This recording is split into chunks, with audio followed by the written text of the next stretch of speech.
छत्रपति शिवाजी महाराज की पार्वती पदे हर हर। ಇವತ್ತಿನ ಈ ಪ್ರತಿಭಟನಾ ಸಭೆಯಲ್ಲಿ ಉಪಸ್ಥಿತರಿರುವಂತಹ ಭಟ್ಕಳದ ಎಲ್ಲರನ್ನ ಹಿಂದೂ ಧರ್ಮಾಭಿಮಾನಿ ಬಂಧುಗಳೇ, ನಾನು ಪೊಲೀಸರ ಜೊತೆ ಅಲ್ಲಿ ಮಾತಾಡ್ತಿರ್ಬೇಕಿದ್ರೆ ಕೇಳಿದೆ, ಬಹಳ ದೊಡ್ಡ ಪ್ರಮಾಣದಲ್ಲಿ ಫೋರ್ಸ್ ತಂದಿದ್ದೀರಿ, ಏನು ಹೇಳಿದ್ರು ಜನರನ್ನ ಕಂಟ್ರೋಲ್ ಮಾಡ್ಬೇಕಲ್ವ, ಅದಕ್ಕೋಸ್ಕರ ತಂದಿದ್ದೀವಿ ಇದ್ರು. ನಾನು ಹೇಳಿದೆ, ಇದು ಹಿಂದೂ ಸಂಘಟನೆ ಕಾರ್ಯಕರ್ತರು, ನೀವು ಯಾರಿಂದಲೂ ಇದನ್ನ ಕಂಟ್ರೋಲ್ ಮಾಡಕ್ಕಾಗಲ್ಲ. ನಮ್ಮ ಹಿರಿಯರು ಹೇಳಿದ್ರೆ, ಒಬ್ಬರು ಹೇಳಿದ್ರು ಕೂಡ ಮಾತನ್ನ ಕೇಳ್ತಾರೆ. ಆದ್ರೆ ನಿಯಮಗಳನ್ನು ಮೀರಿ ಯಾವುದೋ ಸರ್ಕಾರದ ಮಾತನ್ನ ಕೇಳುತ್ತಾ, ಯಾವುದೋ ಮತಾಂತರ ಮಾತನ್ನ ಕೇಳುತ್ತಾ ನಮ್ಮನ್ನ ದಮನ ಮಾಡಬೇಕು ಅಂತ ಹೊರಟ್ರೆ, ನೀವು 5,000 ಅಲ್ಲ 10,000 ಜನ ತಂದ್ರು ಕೂಡ ನಮ್ಮನ್ನ ನಿಯಂತ್ರಣ ಮಾಡಿ. ಇದು ಸಂಘಟನೆ ಮಾತ್ರ, ಈಗ ಸಂಘಟನೆ ಮಾತ್ರ ಬಂದಿದೆ. ನಮ್ಮ ಬೇಡಿಕೆಗಳು ಈಡೇರದೇ ಇದ್ರೆ ಭಟ್ಕಳದ ಹಿಂದೂ ಸಮಾಜ ಬರುತ್ತೆ. ಮಾತಾಡಬಹುದು, ಸಂಘಟನೆಗೆ ಮುಖಂಡರಿದ್ದಾರೆ, ಮಾತಾಡಬಹುದು. ಸಮಾಜ ನಾಯಕತೆ ಹಾಗೆ ಕಣ್ಣು ಇಲ್ಲ, ಕಿವಿ ಇಲ್ಲ, ಮಾತಾಡಕ್ಕಾಗಲ್ಲ. ಹಾಗಾಗಿ ಈಗ ಏನು ಬೇಡಿಕೆಗಳನ್ನ ನಾವು ಇಲಾಖೆಯ ಮುಂದೆ ಇಟ್ಟಿದ್ದೇವೆ, ಆ ಬೇಡಿಕೆಗಳನ್ನು ತತ್ಕ್ಷಣದಲ್ಲಿ ಈಡೇರಿಸಬೇಕು. ಒಂದನೇದಾಗಿ ಮೂಲಿನಕಟ್ಟೆಯನ್ನು ಅಲ್ಲಿ ಕಟ್ತೀವಿ ಅಂತ ನೀವೇನು ಬಹಳ ದೊಡ್ಡ ನಮ್ಮ ಮೇಲೆ ಉಪಕಾರ ಮಾಡ್ತಾ ಇಲ್ಲ, ಹೊಡೆದಿದ್ದೀರಿ, ಕಟ್ಟಬೇಕು. ಆದ್ರೆ ಅಗತ್ಯವೇ ಇಲ್ಲದಂತ ಅರಣ್ಯ ಭೂಮಿಯಲ್ಲಿದ್ದಂತ ಆ ಕಟ್ಟಿದಂತಹ ಕಟ್ಟೆಯನ್ನ ಕೆಡವಿದಂತಹ ಪಾಪಿಗಳಿಗೆ ಏನು ಶಿಕ್ಷೆ ಆಯಿತು, ಇದನ್ನು ಇವತ್ತು ಹಿಂದೂ ಸಮಾಜ ಕೇಳ್ತಾರೆ. ದಾಳಿ ಕೇವಲ ನಮ್ಮ ಧಾರ್ಮಿಕ ವ್ಯವಸ್ಥೆ ಮೇಲೆ ಆಗಿರುವುದಲ್ಲ, ಪೊಲೀಸ್ ಇಲಾಖೆಯ ಮೇಲೆ ಆಗಿದೆ, ಕಾನೂನು ವ್ಯವಸ್ಥೆಯ ಮೇಲೆ ಕೂಡ ಆಗಿದೆ. ಅವರ ಯೂನಿಫಾರ್ಮ್ ಅನ್ನು ಧರಿಸಿದಂತಹ ಪೊಲೀಸ್ ಅಧಿಕಾರಿಗಳ ಮೇಲೆ ಕೈ ಮಾಡುವ ಮಟ್ಟಕ್ಕೆ ಆ ಮತಾಂತರ ಶಕ್ತಿಗಳು ಮುಂದಾಗ್ತಾರೆ ಅಂತಾದ್ರೆ, ನಾಳೆ ನಿಮ್ಮನ್ನು ನಂಬಿಕೊಂಡು ನಮ್ಮ ಸಮಾಜ, ನಮ್ಮ ಮನೆ ಮಕ್ಕಳನ್ನ ಬೀದಿಯಲ್ಲಿ ಹೇಳ್ಬಿಡೋದು ಅಂತ ಯಾರ ಧೈರ್ಯವನ್ನು ನಂಬಬೇಕು ತುಳಿತಾರಂತಾದ್ರೆ, ಆ ಮತಾಂತರ ಶಕ್ತಿಗಳನ್ನ ನಿಯಂತ್ರಣ ಮಾಡೋದಕ್ಕೆ ನಿಮಗೆ ಸಾಧ್ಯ ಇಲ್ಲ ಅಂತಾದ್ರೆ 93 ಮತ್ತೊಮ್ಮೆ ನಾವು ನೆನಪಿಸಿಕೊಳ್ಳಬೇಕಾಗ್ತದೆ. ಮತಾಂತರ ಶಕ್ತಿಯನ್ನು ನೀವು ಮಟ್ಟ ಹಾಕಬೇಕು.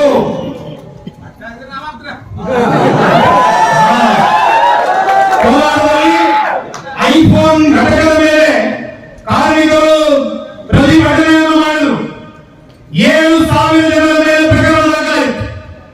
ಡಿಜೆ ಹಳ್ಳಿ, ಕೇಳಹಳ್ಳಿಯ ಪ್ರಕರಣ ಆಗುವಂತಹ ಸಂದರ್ಭದಲ್ಲಿ 1,000 ಜನರ ಮೇಲೆ ಪ್ರಕರಣ ದಾಖಲಾಗುತ್ತೆ. ನಂದಿತಾ ಪ್ರಕರಣ ಆದಂತಹ ಸಂದರ್ಭದಲ್ಲಿ 1,000 ಜನರ ಮೇಲೆ ಶಿವಮೊಗ್ಗದಲ್ಲಿ ಪ್ರತಿಭಟನೆ ಮಾಡುವ ಮೇಲೆ ಪ್ರಕರಣ ದಾಖಲಾಗುತ್ತೆ.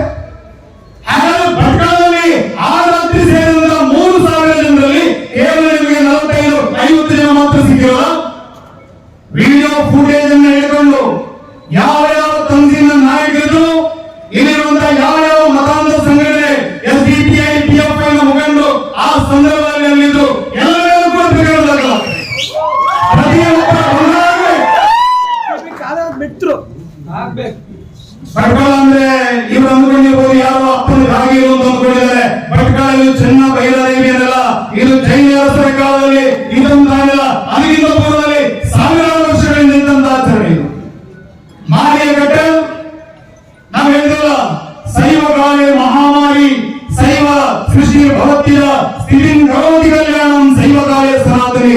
ಮಹಾಮಾಯೆ ಶಿರಸಿ ಮಾರಿಕಾಂಬೆಯ ಆರಾಧನೆ ನಡೀತಾ ಇದ್ದಂತಹ ಒಂದು ಸ್ಥಳ, ಆ ಸ್ಥಳವನ್ನ ನಮ್ಮ ನಂಬಿಕೆಯನ್ನು ರಾಜರಾತ್ರಿ ಬಂದು ಯಾರು ಧ್ವಂಸ ಮಾಡ್ತಾರೆ. ಈ ಹಿಂದೂ ಸಮಾಜ ಕೈಗಟ್ಟಿ ಅದನ್ನು ಸಹಿಸಿಕೊಳ್ಳುವುದರಿಂದ ನೀವು ಭಾವಿಸಿದ್ರೆ ನೀವು ಭ್ರಮೆಯಲ್ಲಿದ್ದೀರಿ. ನಿಮ್ಮನ್ನು ವಾಸ್ತವಕ್ಕೆ ತರುವಂತ ಕೆಲಸವನ್ನ ನಾವು ಮಾಡ್ತೀವಿ. ಅನೇಕ ಘಟನೆಗಳನ್ನು ಕೊಡಬಹುದು. 1993 ಗಲಭೆ ನಡೆದ ನಂತರ ಕೆರಂಬಾಡಿ ಜಗನ್ನಾಥ ಶೆಟ್ಟಿ ನ್ಯಾಯಮೂರ್ತಿಯವರು ಅವರ ನೇತೃತ್ವದಲ್ಲಿ ಆಯೋಜನೆಯಾಗಿ ಭಟ್ಕಳದ ಬೀದಿ ಬೀದಿಗಳಿಗೆ ಹೋಗ್ತಾರೆ, ಪ್ರತಿಯೊಂದು ಸಾಕ್ಷಿಗಳನ್ನು ಕಲೆ ಹಾಕ್ತಾರೆ. ಅನೇಕ 4 ವರ್ಷಗಳ ಕಾಲ ಹೋರಾಟ ಮಾಡಿ ಆ ನ್ಯಾಯಮೂರ್ತಿಗಳ ನೇತೃತ್ವದ ಆಯೋಗ ಒಂದು ವರದಿಯನ್ನು ತಯಾರು ಮಾಡುತ್ತೆ. 400 ಪೇಜಿನ 2 ವಾಲ್ಯೂಮ್ಗಳ ವರದಿ. ಆ ವರದಿಯೆಲ್ಲ ಹೇಳ್ತಾರೆ, ಭಟ್ಕಳ ಅನ್ನೋದು ನೀವು ಅಂದುಕೊಂಡ ಹಾಗೆ ಇಲ್ಲ. ಈ ಭಟ್ಕಳದ ಒಳಗಡೆ ಪಾಕಿಸ್ತಾನದ ISI ಯಾವ ಮುಂಬೈಯ ಬಾಂಬ್ ಬ್ಲಾಸ್ಟ್ ನಡೆಯಿತು, ಅದಕ್ಕೆ ಬೇಕಾದಂತ ಆರ್ಡಿಎಕ್ಸ್ ಅನ್ನು ಒಂದು ಪಟ್ಟಣಕ್ಕೆ ತಂದು ಆನಂತರ ಇಲ್ಲಿಂದ ರತ್ನಗಿರಿಯ ಮೂಲಕ ಮತ್ತೆ ಮುಂಬೈಗೆ ಕಳಿಸುವಂತಹ ಕೆಲಸಗಳಾಯಿತು. ಹಾಗಾಗಿ ಪಟ್ಟಣವನ್ನು ಗೋಲ್ಡ್ ಸ್ಮಗ್ಲರ್ಸ್ಗಳು ಮಾತ್ರ ಅಲ್ಲ, ದೇಶದ್ರೋಹಿಗಳು ನಡೆಸಿರುವಂತಹ ಅನೇಕ ಜನರು ಬಿಟ್ಟುಬಿಟ್ಟಿರುವಂತಲ್ಲ ಅನ್ನುವುದನ್ನ ನ್ಯಾಯಮೂರ್ತಿ ಜಗನ್ನಾಥ್ ಶೆಟ್ಟಿ ಆಯೋಗ ಕೊಟ್ಟಂತ ವರದಿಯಲ್ಲಿದೆ. ಹೇಳಿದರು ಇದನ್ನ ಕೋಮು ಸೂಕ್ಷ್ಮ ಪ್ರದೇಶ ಅಂತ ಘೋಷಣೆ ಮಾಡಬೇಕು, ರಾಷ್ಟ್ರೀಯ ಗುಪ್ತಚರ ಇಲಾಖೆಯ ಒಂದು ಯೂನಿಟ್ ಅನ್ನ ಪಟ್ಟಣದಲ್ಲಿ ಆರಂಭ ಮಾಡಬೇಕು ಅಂತ ಹೇಳಿದ್ರು. ಆವತ್ತಿನ ವ್ಯವಸ್ಥೆ ಕೇಳಿಲ್ಲ. ಅದರ ಪರಿಣಾಮವಾಗಿ ದೇಶದ ಅತ್ಯಂತ ಅಪಾಯಕಾರಿಯಾದಂತಹ ಭಯೋತ್ಪಾದನಾ ಸಂಘಟನೆ ಇಂಡಿಯನ್ ಮುಜಾಹಿದ್ ಅದು ಪಟ್ಟಣದಲ್ಲಿ ಹುಡುಕುವಂತೆ ನೂತನ ಬಾಂಬ್ ಶುರು ಮಾಡಿ ಅನೇಕ ಅಮಾಯಕರಿಂದ ಮಾನವಮಾನ ಮಾಡ್ತಾರೆ ಪಾಪಿಗಳು. ಅವರು ಹುಟ್ಟಿರುವಂತಹ ಪಟ್ಟಣ, ಈ ಪಟ್ಟಣವನ್ನು ಸರಿಪಡಿಸುವಂತಹ ಕೆಲಸವನ್ನ ಇಲಾಖೆ ಸರ್ಕಾರಗಳು ಮಾಡದೇ ಇದ್ರೆ ಅದನ್ನು ಮಾಡಲಿಕ್ಕೆ ಹಿಂದೂ ಸಮಾಜಕ್ಕೆ ಗೊತ್ತಿದೆ, ಇತಿಹಾಸಕ್ಕೆ ಸಾಕ್ಷಿಯಾಗಿದೆ. ಭಾರತವೇ ಹಿಂದೆ ತಿರುಗಿ ನೋಡ್ತೀವಿ ಅಷ್ಟೇ, ಬೆನ್ನಿಗೆ ಕಾಲಿಟ್ಟರೆ ಒಂದೇ ಗರ್ಜನೆ ಮಾಡ್ತೀವಿ, ಆದ್ರೆ ತಲೆ ಬಿಟ್ಟಬೇಕು ಅಂತ ಬಂದ್ರೆ ಭಟ್ಕಳದ ಹಿಂದೂ ಸಮಾಜ 93ರಲ್ಲಿ ಯಾವ ರೀತಿ ಇಡೀ ಸಮಾಜ ಸಂಘಟಿತವಾಗಿ ತನ್ನ ಸೃಷ್ಟಿಯಾಗಬಹುದು ಅನ್ನುವಂತ ಎಚ್ಚರಿಕೆಯನ್ನ ಈ ಪ್ರತಿಭಟನೆಯ ಮೂಲಕ ಕೊಡ್ತಾ ಇದ್ದಾರೆ. 11 ಜನ ಹೊಟ್ಟೆಪಾಡಿಗಾಗಿ ಆ ಮೀನುಗಾರರು ಹೋದವರು ಧಾರಾಳವಾದಂತಹ ಸಾವನ್ನಪ್ಪಿದ್ದಾರೆ. ಮನೆಯಲ್ಲಿ ಆಕ್ರಮಣ, ಇಡೀ ಸಮಾಜ ಶೋಕಾಚರಣೆ ಮಾಡ್ತಾ ಇದ್ದಾರೆ. 3,000 ಸೇನೆ ಆ ಕಟ್ಟೆಯನ್ನು ಧ್ವಂಸ ಮಾಡುವಂತ ಅನಿವಾರ್ಯತೆ ಇತ್ತು. ಏನು ಸಂವಿಧಾನದ ವ್ಯವಸ್ಥೆಯನ್ನೇ ಪ್ರಶ್ನೆ ಮಾಡುವಂತ ಯಾವುದೇ ಚುನಾವಣೆಯನ್ನು ಆಗೋದಕ್ಕೆ ತಂದಿರುತ್ತಾನೆ ಇಲ್ಲಿ ಸರ್ವಾಧಿಕಾರಿಗಳ ರೀತಿಯಲ್ಲಿ ಕೌನ್ಸಿಲರ್ಗಳನ್ನ ಕಾರ್ಪೊರೇಟರ್ಗಳನ್ನ ಆಯ್ಕೆ ಮಾಡುವಂತ ತಂತ್ರಿಂಗ್, ನ್ಯಾಯಾಂಗ ವ್ಯವಸ್ಥೆ, ಸಂವಿಧಾನದ ಶಾಸಕಾಂಗ ವ್ಯವಸ್ಥೆ ಇದೆಲ್ಲವನ್ನು ಸಾಧನೆ ಮಾಡುವ ರೀತಿಯಲ್ಲಿ ಭಟ್ಕಳದಲ್ಲಿ ಈ ರೀತಿಯ ಆರ್ಭಟವನ್ನು ಮಾಡ್ತಾ ಇರುವುದಕ್ಕೆ ಪೊಲೀಸ್ ಇಲಾಖೆ ನಾನು ಹೇಳ್ತಾ ಇದ್ದೀನಿ. ಯಾವುದೇ ತಂದಿನ ನಾಯಕರು, ಎಷ್ಟೇ ನಾಯಕರು, ಆದರೆ ಕಾನೂನಿನ ಮುಂದೆ ಅವರೆಲ್ಲರೂ ಕೂಡ ಸಮಾನರು, ಅವರ ಮೇಲೆ ಕೂಡ ಕ್ರಮವನ್ನು ಕೈಗೊಳ್ಳುವಂತಹ ಕೆಲಸವನ್ನು ಮಾಡಬೇಕು. ಆ ಮೂಲಕ ಆಗಿರುವಂತಹ ತಪ್ಪನ್ನು ಸರಿಪಡಿಸಬೇಕು. ಇದರ ಜೊತೆಗೆ ನಮ್ಮ ಯಾವ ನಾಯಕರು, ಗೋವಿಂದ ನಾಯಕಿದ್ದಾರೆ, ಸುನಿಲ್ ನಾಯಕಿದ್ದಾರೆ, ಅದರ ಜೊತೆ ಅನೇಕ ಕಾರ್ಯಕರ್ತರ ಮೇಲೆ ಈಗಾಗಲೇ ಪ್ರಕರಣವನ್ನು ದಾಖಲಿಸಿಕೊಂಡಿದ್ದೀರಿ. ನ್ಯಾಯ ಕೇಳಲಿಕ್ಕೆ ಹೋದ ಮೇಲೆ ಪ್ರಕರಣವನ್ನು ದಾಖಲಿಸಿಕೊಂಡಿದ್ದೀರಿ.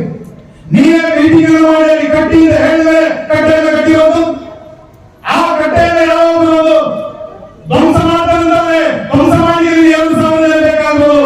ಹಿಂದೆ ಬರುವಂತ ತೋಳಗಳು ನಮ್ಮ ಕಾರ್ಯಕರ್ತರು ಹುಲಿಗಳಿದ್ದಾರೆ, ಸಿಂಹಗಳಿದ್ದಾರೆ, 50 ಜನ ಹೋಗಿ ಅವರಿಗೆ ಪ್ರಕರಣ ಮಾಡಿದ್ರು.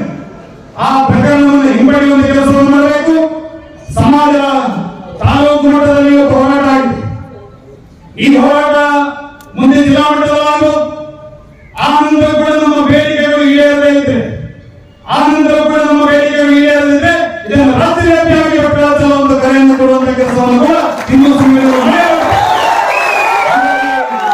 ತಕ್ಷಣವೇ ಇದರ ಬಗ್ಗೆ ಸಂಬಂಧಪಟ್ಟಂತ ಇಲಾಖೆ ಅಧಿಕಾರಿಗಳು ಎಚ್ಚರಿಕೆಯನ್ನು ವಹಿಸಬೇಕು. ಕಟ್ಟೆಯನ್ನು ಕಟ್ಟುವುದರ ಜೊತೆಗೆ ಆ ಕಟ್ಟೆಯನ್ನು ಧ್ವಂಸ ಮಾಡಿ ನಮ್ಮ ಭಾವನೆಗಳಿಗೆ ಧಕ್ಕೆ ಮಾಡಿರುವಂತ ಆ ಎಲ್ಲ ಪಾಪಿಗಳನ್ನು ಕೂಡ ಬಂಧಿಸಬೇಕು. ಅವರ ಮೇಲೆ ಕಾನೂನು ಕ್ರಮವನ್ನು ಜರುಗಿಸಬೇಕು. ಪೊಲೀಸ್ ಅಧಿಕಾರಿಗಳ ಮೇಲೆ ಯಾರ್ಯಾರು ಕೈ ಹಾಕಿದ್ದಾರೆ ಅಂತವರನ್ನು ಕೂಡ ಎಡೆಮುರಿ ಕಟ್ಟಬೇಕು, ಅವರನ್ನು ಜೈಲಿಗಟ್ಟಬೇಕು. ಇದರ ಜೊತೆಗೆ ಈ ಭಾಗದಲ್ಲಿ ಮತಾಂಧ ಶಕ್ತಿಗಳಿಗೆ ಯಾರ್ಯಾರು ಪ್ರೇರಣೆಯನ್ನು ಕೊಡ್ತಾ ಇದ್ದಾರೆ, ಕುಮ್ಮಕ್ಕು ಕೊಡ್ತಾ ಇದ್ದಾರೆ ಅಂತ ಮತಾಂಧ ಸಂಘಟನೆಗಳು, ಅಂತ ಇಸ್ಲಾಮಿಕ್ ಧಾರ್ಮಿಕ ಸಂಘಟನೆಗಳು, ಅವರೆಲ್ಲರ ಮೇಲೆ ಕೂಡ ಕಣ್ಗಾವಲಿಡುವಂತ ಕೆಲಸವನ್ನು ಕೂಡ ಪೊಲೀಸ್ ಇಲಾಖೆ ಮಾಡಬೇಕು ಅಂತ ಹೇಳ್ತಾ ಇವತ್ತಿನ ಪ್ರತಿಭಟನೆಯಲ್ಲಿ ಭಾಗವಹಿಸಿದಂತಹ ಎಲ್ಲ ಕಾರ್ಯಕರ್ತರಿಗೆ ವಂದನೆಯನ್ನು ಸಲ್ಲಿಸ್ತಾ ನನ್ನ ಮಾತನ್ನು ಮುಗಿಸಿದರೆ